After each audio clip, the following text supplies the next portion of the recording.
네, 반갑습니다. 저는 구주입의 수학 강사 정충현입니다. 여러분들 다산주 2학년 친구들 올해 첫 시험 봤는데 너무 고생 많이 하셨고요. 이제 긴 시험 기간 처음으로 경험하셔서 많이 힘들었을 텐데 그래도 잘 적응하고 잘 마무리 지어서 기쁩니다.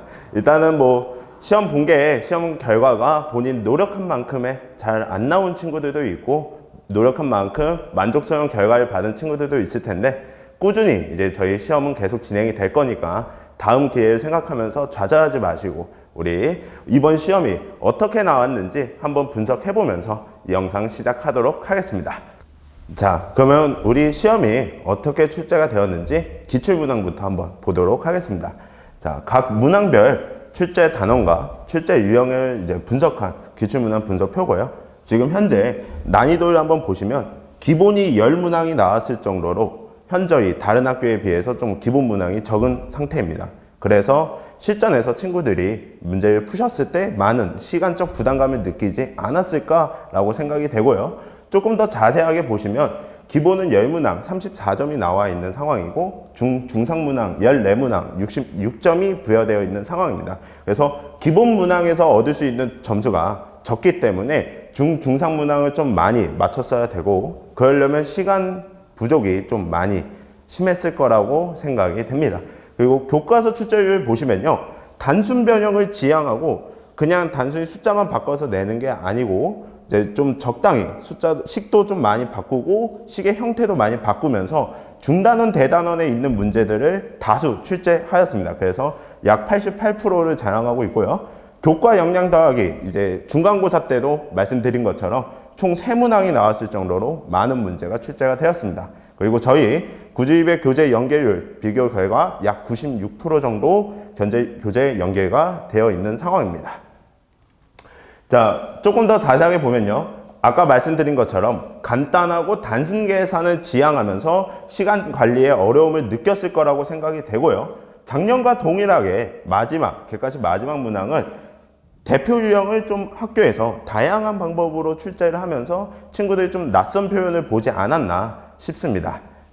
자, 그럼 저희가 이제 만나볼 문제들은 11번, 23번, 24번에 대해서 간단하게 한번 이제 풀이를 진행을 해보면서 정확하게 본인이 포인트를 잡고 진행을 했는지 한번 확인해 보도록 하겠습니다.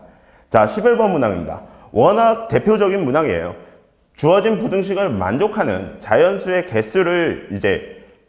개수가 주어지고 보통은 그 이제 만족하는 미지수의 범위를 구하는 건데 이제 다산 중에서는 작년에는 자연수 개수가 3개 미만으로 출제가 됐고 올해는 자연수가 존재한다라는 표현을 적어도 1개가 있다라고 말을 바꿈으로써 아이들에게 조금은 혼란을 야기한 것 같습니다. 그래서 선생님이 좀 성의 있게 출제를 하신 것 같고요. 이 또한 교과 역량 더하기 76쪽에 이제 있었던 문제입니다. 한번 보시면 아마 대표적으로 워낙 연습을 많이 했던 문제이기 때문에 풀이 자체는 어렵진 않았을 건데 문제 해석에서 조금 시간이 걸리지 않았을까라고 판단이 되고요.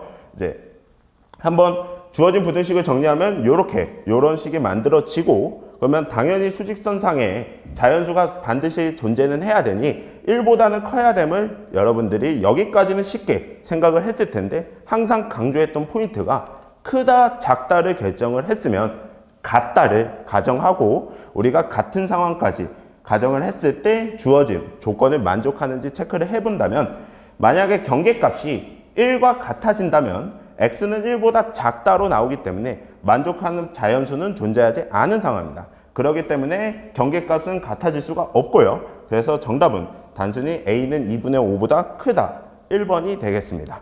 네, 이 문항 워낙 연습 많이 하셨을 거고 다만 방금 말씀드린 것처럼 표현 자체가 새로운 표현이 나왔기 때문에 많이 만나보지 못한 표현이 나와서 시간적인 부담감이 있었을 거라 생각이 됩니다. 자, 23번 문항입니다.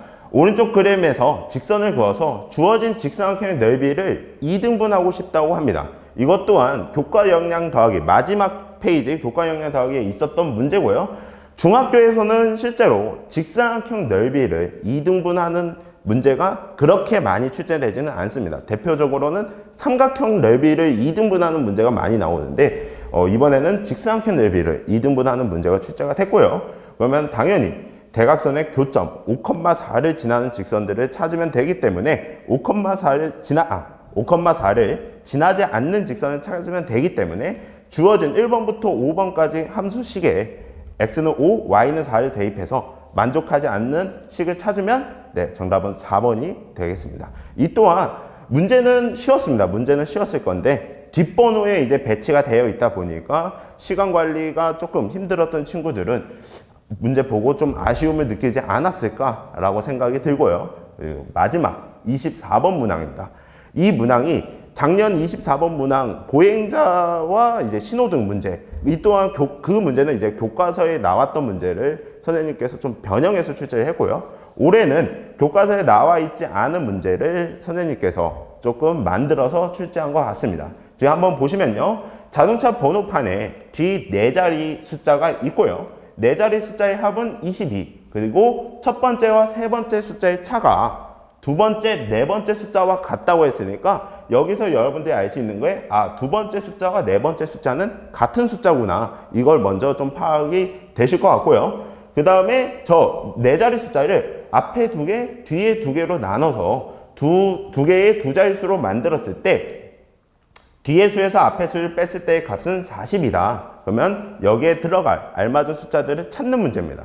이게 식으로 표현을 한다면 매우 간단한 문제가 됩니다. 다만 시간적인 부담감도 있었을 거고요. 문제 자체가 길고 만나지 못했던 유형이다 보니까 좀 여유가 부족했던 친구들은 많이 힘들지 않았을까 싶습니다. 한번 보시면 일단 첫 번째 숫자와 세 번째 숫자의 미지수로 저희가 표현을 한다면 두 번째 숫자와 네 번째 숫자는 첫 번째와 세 번째 숫자의 차니까 이렇게 x값을 설정할 수 있을 것 같고요. 문제에 주어진 조건들을 식으로 표현한 다음에 1번과 3번식을 정리해서 우리가 연립방정식을 풀게 되면 a값과 b값이 나오게 됩니다. 그렇다면 자연스럽게 2번 첫째 자리와 둘째 자리의 숫자의 차이가 4니까 둘째 자리와 넷째 자리의 숫자까지 저희가 자연스럽게 확인이 가능하고요. 그래서 문제에 만족하는 숫자들을 다 곱한 값은 720으로 문제를 막상 풀고 나면 정말 쉬운 문제인데 아마 실전이다 보니까 여기까지 여유 있게 들어왔던 친구들이 좀 적었을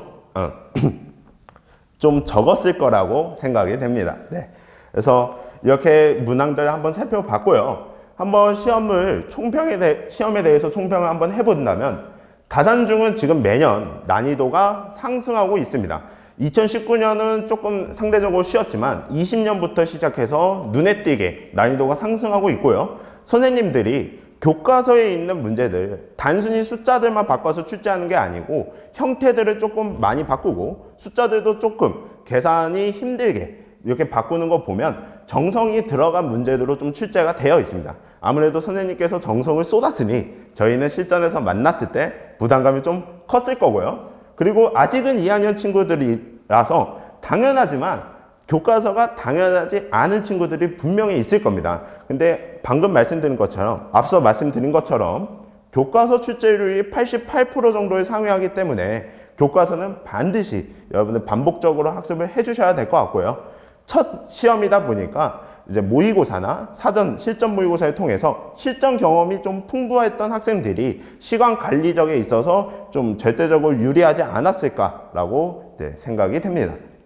그래서 학습 전략에 대해서 한번 좀 말씀을 드려보자면 70점대 이하의 점수를 맞으신 친구들은 교과서를 한 번 학습하는 게 아니고 반복적으로 학습을 좀 해주셔서 이 기본적인 문제나 중문제 정도까지는 여유 있게 좀 문제를 해결할 수 있도록 노력을 해주셔야 될 것 같고요. 저희 구주입에 있는 내신 윙 교재를 통해서 필수 유형을 좀 꼼꼼하게 학습하실 필요가 있을 것 같습니다. 그렇게 해서 좀 고득점을 위한 초석을 다진다라는 마음가짐으로 여유 있게 좀 차분하게 학습을 해주시길 바라고요. 그 다음에 80점대 이상 맞으신 친구들은 아마 시간 관리가 조금 부족했던 친구들이거나 간단한 실수, 빠르게 풀다 보니까 좀 실수들을 많이 했던 친구들일 텐데 내신 필수 유형들을 반복적으로 좀 학습을 하시면서 본인이 실전에서 여유를 좀 가지셔야 될 부분이 있을 것 같습니다.